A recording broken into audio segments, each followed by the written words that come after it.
Vocês viram o Dalai Lama chorando? Eu. Muito impressionante isso. Gabriel me dizia que está querendo uma explicação. Ele pediu que eu falasse sobre isso. Uma parte da sangue. Mas eu não vou explicar agora, amanhã eu vou falar sobre isso. Fala sobre isso. Amanhã eu vou estar. Sobre o Dalai Lama chorando? Mas não é 12 anos. Mas o Gabriel disse que uma parte da sangue não entendeu isso. Ele gostaria que o Lama explicasse para ele poder explicar. O que aconteceu foi assim aqui. O Dalai Lama chorou. Como é que o mestre chora? Né? Vamos pensar. Mestre Zen não chora. Fazer o quê? Mas o Dalai Lama chora. A primeira coisa que me ocorre dentro desse aspecto é relembrar Marpa. Marpa chorou. O filho dele morreu, ele chorou. Então, como que um mestre daqueles que torturou Milarépolis, ele pode fraquejar e chorar porque o filho morre? Será que não entende que o filho está além de vida e morte? Que os seres estão além de vida e morte? Então, Marpa, aí tem dois aspectos. Primeiro ele diz, ele chora porque ele vê que o filho, que já era um mestre, poderia dar benefício para outros seres. Então aqueles seres que seriam beneficiados não vão ser beneficiados. Então ele se comove por isso. Então, o outro aspecto que diz respeito, que é o que me permite introduzir para a situação do Dalai Lama, é assim,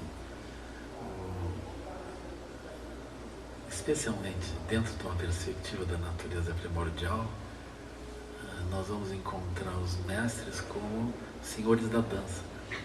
São aqueles que dançam em meio às condições do mundo. Quando eles estão em meio às condições do mundo, que são os bodhisattvas, eles se expõem às condições do mundo. Isso significa o dançar. Mas eles têm o que se chama tatata. Então, enquanto eles dançam em meio àquilo como um avô joga xadrez com o neto.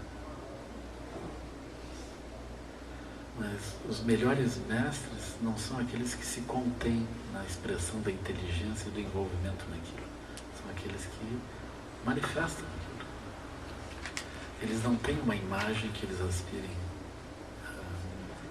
que esteja preservado ou qualquer coisa. Eles se movem no meio das coisas.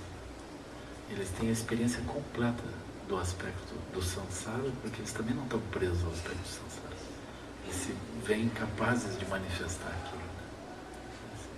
Com sua santidade Dalai Lama, naquele momento que ele estava explicando isso, ele estava lembrando o benefício que Bodhicitta, ou seja, especialmente o amor, traz para aqueles que ensinam sobre isso. Ele tinha explicado como aquilo é muito benigno para todas as pessoas.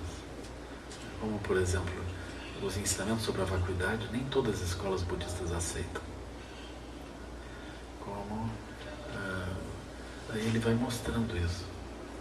Os vários tipos de ensinamento. Ele diz, existe um ensinamento que não só os budistas todos aceitam, mas todas as tradições aceitam, que é os ensinamentos sobre compaixão e amor. Compaixão e amor é muito crucial, muito importante. Isso é Bodhicitta, né? Uma lucidez sobre a natureza da realidade, é a manifestação de compaixão e amor. Aí quando ele está dizendo, os lamas que ensinam sobre isso, eles são muito afortunados. Aí ele tirou os óculos assim, tirou os óculos, aí ele secou, ele soluçou. Ele se emocionou pelo poder de Bodhicitta, né? Pelo benefício que Bodhicitta pode trazer para os seres. Ele ficou comovido assim. E depois ele fez uma cara assim, tirou um lenço de dentro, secou, botou os óculos, continuou na mesma frase que ele estava dizendo. Bonito assim. Já. Deu uma balançadinha.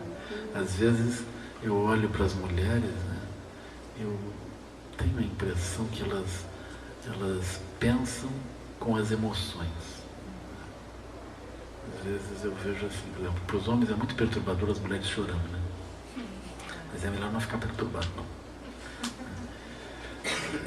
Eu tenho visto assim, por exemplo, as mulheres, elas têm a capacidade de se colocar nos lugares e experimentar aquilo. E aquelas emoções são uma forma de pensar sobre as coisas. Para os homens, nós já evitamos isso, né? Nós somos mais fortes. Aí os homens, eles evitam isso, né? Como se eles evitassem se expor à emoção. As mulheres, elas expressam aquela emoção como uma forma de olhar para as coisas também. Então, eu acho muito bonito esse processo onde a pessoa se expõe às coisas e quando ela se expõe, ela vê melhor. Aí os mestres que têm tatata, como Sua Santidade Dalai Lama, um dos grandes mestres, eles entram nos mundos convencionais sem perder a natureza primordial. Então, eu estava muito feliz por isso, ensinando Bodhicitta, falando sobre as 6 perfeições do Sutra do Diamante, olhando esses ensinamentos assim. Impressionante. Bonito de ver a energia dele, né? Porque ele está constantemente dando ensinamento a todo lado, né? E ele fez esse ano 75 anos. Energia dos Budas, né? Maravilhoso. Então eu vejo desse modo. Uma mente livre, ela se expõe quando anda no meio das coisas. Isso é abordagem tântrica. O mestre Tantrayana, ele anda nos lugares, ele não precisa suprimir as emoções. As emoções não alteram a mente dele. Ele anda pelos lugares. Os mestres da primeira volta do Dharma, eles contêm as emoções. Porque as emoções para eles são perturbadoras, de fato. Então eles contêm. Os mestres que têm a liberação a esse nível, eles andam por dentro das emoções, aquilo não é o problema. Então, dentro da abordagem Tantrayana, pratica Samapati na nossa linguagem, que é a linguagem Mahayana, né, do Sutra Lankavatara, a gente usa essa expressão, Samapati. Ou seja, as coisas do mundo, elas se tornam, sem nenhuma maquiagem, fonte de lucidez.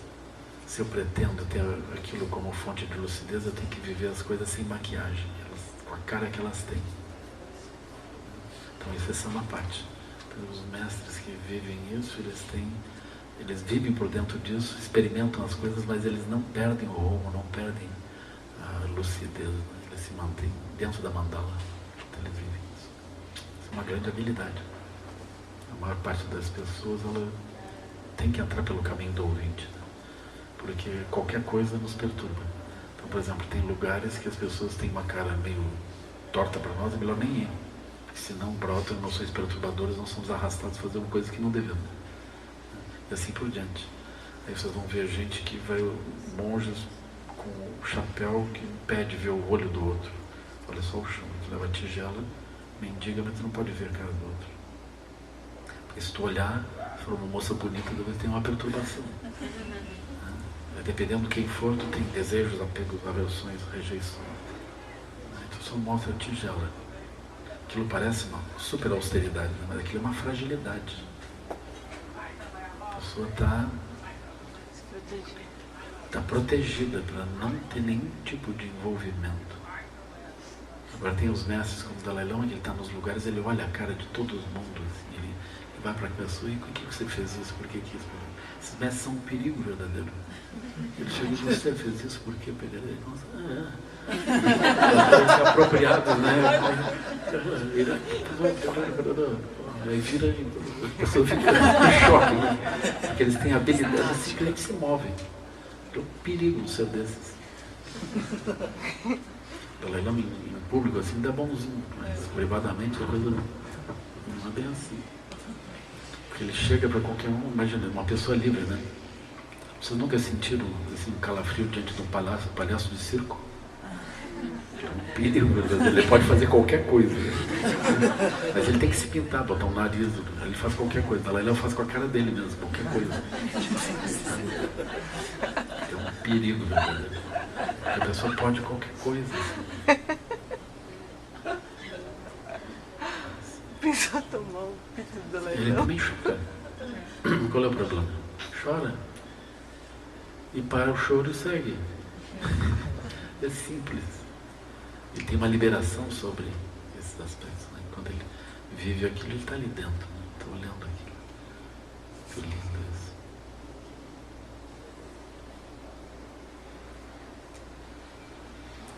O Guru Rinpoche era exatamente isso. Né? Esse é o Guru Rinpoche. Quando ele se move, ele vive aquilo. Mas quando ele vive, não é que ele esteja preso naquilo. Ele vive aquilo, mas está livre. Como é que os bodhisattvas podem chegar perto dos seres se eles não vivem o que os seres vivem? O que os bodhisattvas podem demonstrar para os seres é isso, viver o que os outros vivem, mas ter a liberdade frente àquilo e a prisão que aquilo possa causar. Ele se mantém na mandala, né? Muito lindo isso. Bonito, né, Brando? Bonito. Assim. Ok? Mais ou menos explicado.